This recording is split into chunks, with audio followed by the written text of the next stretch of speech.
بسم الله الرحمن الرحيم عبس وتولى أن جاءه الأعمى وما يدريك لعله يزكى أو يذكر فتنفعه الذكرى أما من استغنى فأنت له تصدى وما عليك ألا يزكى وأما من جاءك يسعى وهو يخشى فأنت عنه تلهى كلا إنها تذكرة فمن شاء ذكره في صحف مكرمة مرفوعة مطهرة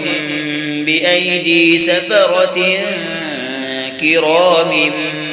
بررة قتل الإنسان ما أكفره من أي شيء خلقه من نطفة خلقه فقدره ثم السبيل يسره ثم أماته فأقبره ثم إذا شاء أنشره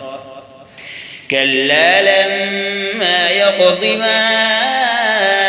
أمره فلينظر الإنسان إلى طعامه